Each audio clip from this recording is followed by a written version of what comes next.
नमस्कार दोस्तों, अगर आप भी 12th बोर्ड परीक्षा 2027 में देने वाले हैं प्यारे बच्चों, तो आज के इस वीडियो में हम क्लास 12th फिजिक्स चैप्टर 1 का टेस्ट लेने वाले हैं। और हम आपका देखना चाहते हैं प्यारे बच्चों, आप लोगों में कितना दम है। तो आप लोगों में अगर दम है तो 20 में से 10 मात्र क्वेश्चन सही करके दिखाइए। तो चलिए प्यारे बच्चों, क्वेश्चन की शुरुआत करते हैं। तो सारे क्वेश्चन को आप लोग करके देखिए कितने सही आप लोग करते हैं। ठीक है, तो चलिए पहला क्वेश्चन आपको दिख रहा है प्यारे बच्चों कि किसी बिंदु पृष्ठ के लिए, देखिए किसी बंद पृष्ठ के लिए वैद्युत ध्रुव रखा गया। ठीक है, तो इससे निकलने वाला कुल विद्युत फ्लक्स क्या होगा। यानी किसी बंद पृष्ठ के अंदर प्यारे बच्चों वैद्युत ध्रुव रखा हुआ है, तो इसके अंदर दोस्तों विद्युत फ्लक्स का मान क्या होगा। पहला क्वेश्चन है। ठीक है, चलिए फटाफट सॉल्व कर लीजिए, 3 सेकंड आपके पास टाइम है। ठीक है, तो देखो वैद्युत ध्रुव के दिशा माइनस क्यू से प्लस क्यू होता है। तो यहाँ से हमको पता है प्यारे बच्चों कि इसको अगर माइनस प्लस जोड़ूंगा प्यारे बच्चों तो जीरो हो जाएगा, यानी ये काट छट के इसका जीरो आंसर हो जाएगा। ठीक है, हम आशा करते हैं आप लोग ऑप्शन डी लगाएंगे, अगर नहीं भी लगाए तो कोई दिक्कत नहीं है। अगला क्वेश्चन देखिए। ठीक है, अगला क्वेश्चन आज प्यारे बच्चों, अगला क्वेश्चन आपका कहा जा रहा है सेकंड नंबर क्वेश्चन, दो आवेशों के बीच की दूरी आधे कर दिया जाए तो उनके बीच लगने वाला बल क्या होगा। ठीक है, 3 सेकंड आपके पास टाइम है, उत्तर दे दीजिए। ठीक है, तो देखो दो आवेशों के बीच की दूरी आधे कर दिया, मान लीजिए Q1 और Q2 है। ठीक है, Q1 Q2 है, और आपको पता है कि आप कूलॉम के नियम में ये पढ़े हो, अगर दूरी आधे कर दी जाए प्यारे बच्चों, दूरी मान लीजिए आर आपका है, तो अगर आधा कर देंगे प्यारे बच्चों, आर की घात दो, R/2 का होल स्क्वायर हो जाएगा। तो आप लोग इसका निकालेंगे प्यारे बच्चों, तो ये हो जाएगा 1/, आपका क्या हो जाएगा प्यारे बच्चों, आर की घात मतलब ये आपका 204 हो जाएगा। क्या हो जाएगा, ये आपका 4 हो जाएगा। जब ऐसा हो जाएगा 4 प्यारे बच्चों, तो आपका कितना गुना हो गया, 4 गुना हो गया, यानी कि बल जो जगह प्यारे बच्चों सबसे नीचे वाला सबसे ऊपर पहुंचेगा, तो ये आपका 204 गुना हो जाएगा। ठीक है, तो आपको ध्यान रखना, अगर दो आवेशों के बीच की दूरी अधिक कर दिया जाए तो इनका जो लगने वाला बल होगा वो आपका 4 गुना हो जाएगा। ठीक है, तो डी नंबर होगा इसका। अगला देखो प्यारे बच्चों, 3 नंबर क्वेश्चन है, 3 सेकंड आपके समक्ष मिल रहे हैं, तो आप लोग बता दीजिए। ठीक है, बिंदु आवेश के कारण r दूरी पर विद्युत तीव्रता का मान कितना होता है। ठीक है, तो आप लोग बता दीजिए प्यारे बच्चों, विद्युत तीव्रता का फॉर्मूला E बराबर 1/4 पाई एप्सिलॉन नॉट और Q बटे आर स्क्वायर होता है। तो बताओ प्यारे बच्चों, Q बटे आर स्क्वायर यानी कि E समानुपाती कैसे 1/r स्क्वायर। तो यहाँ से मिला लो कौन सा ऑप्शन होगा। तो बिंदु आवेश के कारण r दूरी पर विद्युत तीव्रता जो है आर स्क्वायर के व्युत्क्रमानुपाती, अगर आर स्क्वायर के व्युत्क्रमानुपाती दिया गया तो ये बिल्कुल सही है। अगर ये 1/r स्क्वायर के समानुपाती रहता तो ऑप्शन सी हो जाता, लेकिन आर स्क्वायर के व्युत्क्रमानुपाती है, देख सकते हो, ये वाला इसका आंसर हो जाएगा। ठीक है, चलिए अगला क्वेश्चन बताइए प्यारे बच्चों, आपके पास 3-4 सेकंड आपके पास यहाँ पर दिया गया है, क्वेश्चन पर के 3-4 सेकंड में उत्तर दे दीजिए। ठीक है, कहा जा रहा था किसी साबुन के बुलबुले को आवेशित किया जाता है, यानी ऋण आवेशित किया जाता है, तो उसके त्रिज्या का मान क्या होगा। देखो कोई भी साबुन का बुलबुला है, अगर उसको हम लोग ऋण आवेशित करेंगे या ध्यान आवेशित करेंगे, उसके त्रिज्या का मान हमेशा बढ़ेगा ही, क्योंकि अगर प्यारे बच्चों ध्यान आवेशित में प्लस प्लस प्रतिकर्षित करेगा, ऋण आवेशित करेंगे तो माइनस माइनस प्रतिकर्षित करेगा, यानी एक दूसरे को प्रतिकर्षित करेगा, जिसके कारण इसका साइज जो है वो खुद ब खुद बढ़ जाएगा। यानी आवेशित करो ध्यान आवेशित चाहे ऋण आवेशित, उसके त्रिज्या का मान फटाफट बढ़ जाएगा। ठीक है, कोई दिक्कत नहीं है। तो आशा करते हैं आप लोग बे नंबर लगा लिए होंगे। ठीक है, चलो 5 नंबर क्वेश्चन बताओ, ये इसका लिए भी आपका 3 सेकंड दिए गए हैं। ठीक है, क्वेश्चन पढ़ने के बाद उत्तर दे दीजिए। कहा जा रहा है कुचालक माध्यम का परावर्तक इनमें से कौन नहीं है। यानी कि आपको पता है किसी भी कुचालक पदार्थ का परावर्तक हमेशा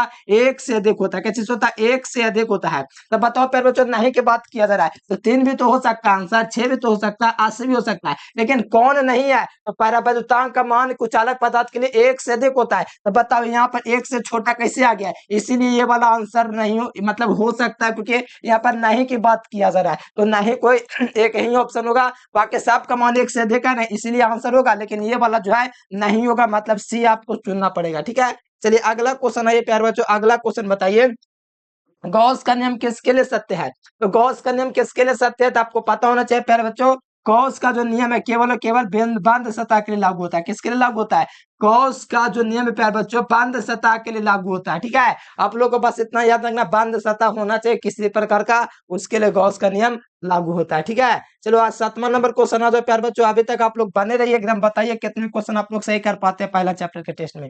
धातुओं का परावर्तक कितना होता है। तो देखो धातुओं का परावर्तक प्यारे बच्चों आपका प्यारे बच्चों अनंत होता है, और पानी का 80 होता है। ठीक है, और वायु का कितना होता है, 1 होता है। तो ये आपको याद रखना, वायु का 1, पानी का 80 और धातुओं का परावर्तक 80, सॉरी धातुओं का परावर्तक अनंत होता है।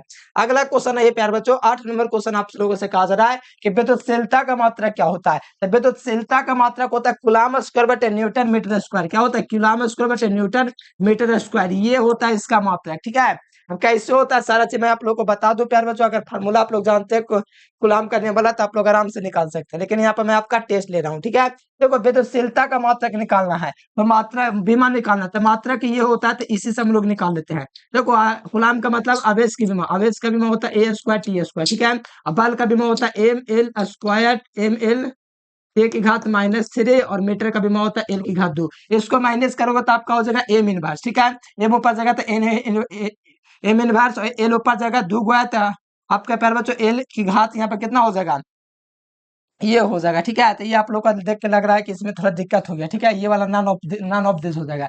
यहाँ से निकालेगा प्यारे बच्चों तो एम निकलेगा, एल निकलेगा।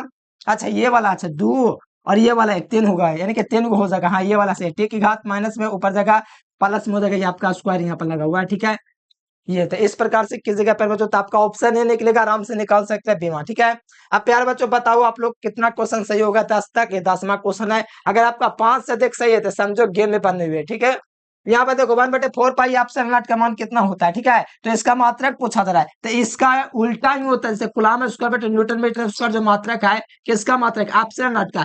एप्सिलॉन नॉट इसी का उल्टा है प्यारे बच्चों, इसी का, यानी इसका उल्टा हो जाएगा मात्रक, न्यूटन मीटर स्क्वायर बटे कूलम स्क्वायर। ये वाला मिला लो कौन ऑप्शन में दिया गया, तो न्यूटन मीटर स्क्वायर बटे कूलम स्क्वायर यहाँ पे मिलेगा प्यारे बच्चों, तो ऑप्शन ए मिल जाएगा। ठीक है, ये 10 क्वेश्चन हुए, अगर 10 में से आपका 5 भी सही प्यारे बच्चों समझो गेम में बने हुए, और आप लोग 10 से ज्यादा सही करके दिखाओ या 10 को सही क्वेश्चन करके दिखाओ। ठीक है, अगला देख लो 11 नंबर क्वेश्चन है, आवेश का आयतन घनत्व क्या होता है। तो देखो वैद्युत आवेश की पदार्थ के आयतन पर आवेश का फैलाव होता है। ठीक है, आंसर बताओ आवेश। ठीक है, तो यहाँ से मात्रक निकालूंगा प्यारे बच्चों, तो आवेश का मात्रक कूलम और आयतन का मात्रक मीटर क्यूब, यानी कि कूलम प्रति मीटर क्यूब मात्रक हो जाएगा। तो यहाँ से सही जवाब जो होगा ऑप्शन नंबर सी होगा, आराम से आप लोग बना सकते हैं। ठीक है, तो ये आवेश के आयतन घनत्व का मात्रक हो गया।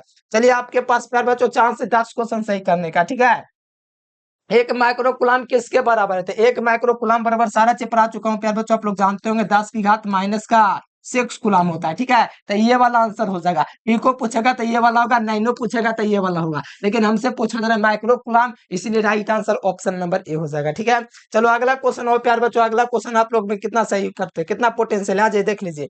13 नंबर क्वेश्चन है कि आवेश का रैखिक घनत्व का मात्रा क्या होता है। तो मैंने आप लोग को पढ़ाया है कि आवेश का रैखिक घनत्व प्यारे बच्चों लंबाई बटे आवेश होता है। क्या होता है, आवेश बटे लंबाई होता है, मतलब आवेश का जो फैलाव होता है किस पर होता है, लंबाई पर होता है। तो यही ना फॉर्मूला हो जाएगा, लंबाई पर आवेश का फैलाव होता है, किसका फैलाव होता है, आवेश का। तो यही हो जाएगा फॉर्मूला, आवेश बटे लंबाई आवेश के रैखिक घनत्व के लिए। यहाँ पर 13 क्वेश्चन हो गए, आप लोग इसी प्रकार से एफर्ट लगाते रहिए प्यारे बच्चों 10 क्वेश्चन प्लस सही करने का। अगला देख लीजिए, एक नैनो कूलम क्या होता है, तो एक नैनो कूलम 10 की घात -9 कूलम होता है, अभी मैंने बताया था। ठीक है, माइक्रो है और ये आपका पीको है। ठीक है, राइट आंसर बी नंबर हो गया।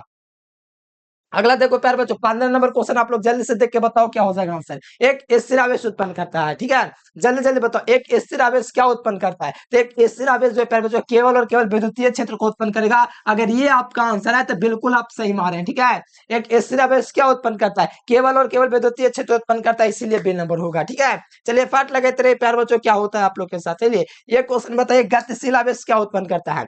चलिए 3 सेकंड आपके पास है, गतिशील आवेश क्या उत्पन्न करता है। तो याद रखना गतिशील जो है प्यारे बच्चों विद्युतीय एवं चुंबकीय क्षेत्र दोनों को उत्पन्न करता है, मतलब विद्युतीय क्षेत्र भी उत्पन्न करता है और चुंबकीय क्षेत्र भी उत्पन्न करता है, दोनों को उत्पन्न कर सकता है गतिशील आवेश। इसको त्वरित आवेश भी बोल सकते हैं प्यारे बच्चों। ठीक है, तो गतिशील आवेश दोनों चीज उत्पन्न करेगा, विद्युतीय क्षेत्र भी और चुंबकीय क्षेत्र भी। चलो आ जाओ अगला क्वेश्चन 17 नंबर क्वेश्चन है प्यारे बच्चों, यदि समरूप विद्युत क्षेत्र एक अक्ष की दिशा में है तो समविभव खुद ब खुद बाई जेड के तल में हो जाएगा, एक्स बाई जेड इस प्रकार से हो जाएगा, तो ये आपका बाई जेड के तल की दिशा में हो जाएगा। ठीक है, चलिए बहुत ही बढ़िया प्यार बच्चों 3 क्वेश्चन और आपके रह गए, आप बताना कमेंट करके कितना सही करते हो, 10 से देख या 10 से कम।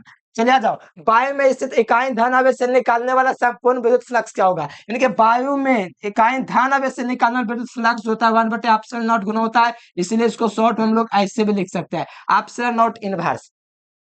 क्या आपका भी जवाब यही था, तो बिल्कुल सही है मेरे प्यार बच्चों, एकदम आप लोग गर्दा उड़ाए हुए, अगर आप लोग सही कर दिए 10 से अधिकतर। ठीक है, यहाँ पर देखो, एक आवेशित चालक के सतह के किसी बिंदु पर विद्युत तीव्रता कैसी होती है, तो ये आपका प्यारे बच्चों सतह के लंबवत होती है, तो इसका आपको ऑप्शन नंबर बी हो जाएगा, सतह के लंबवत होती है। किसी आवेशित चालक के सतह के किसी बिंदु पर विद्युत क्षेत्र की तीव्रता होती है, इसके सतह कैसी होती है, लंबवत होती है, इसलिए बी नंबर होगा। ठीक है, लास्ट क्वेश्चन है प्यारे बच्चों, वायु का परावर्तनांक कितना होता है, तो वायु का जो परावर्तनांक होता है प्यारे बच्चों मात्र और मात्र 1 होता है। ठीक है, तो प्यारे बच्चों ये 20 क्वेश्चन थे, तो आप लोग फटाफट कमेंट करके बता दीजिए 20 क्वेश्चन में से आप लोगों ने कितना सही किया। अगर 20 में अगर 10 से कम भी हुआ है प्यारे बच्चों, तो इसी प्रकार से प्रैक्टिस करते करते आपकी तैयारी बेहतर हो जाएगी। तो आप लोग फटाफट चैनल को सब्सक्राइब कर लीजिए, इसी प्रकार का आपका क्विज होगा, हर तरह का वन शॉट मिलेगा, जिससे तैयारी और भी आपकी बेहतर हो जाएगी। ठीक है, तो उसके लिए आप लोग व्हाट्सएप ग्रुप में भी जुड़ जाएगा प्यारे बच्चों, व्हाट्सएप मैसेज करके आप लोग फटाफट चैनल को सब्सक्राइब करके बेल नोटिफिकेशन दबा के ऑल पे क्लिक कर लीजिए और इस नंबर पर मैसेज करके व्हाट्सएप ग्रुप में जुड़ जाएगा। ठीक है, और प्यारे बच्चों जो भी देखा तो कमेंट कर दीजिएगा, मिलेंगे फिर नेक्स्ट वीडियो में इसी तरह के वीडियो में। ठीक है, thanks for watching this video, जय हिंद, वंदे मातरम।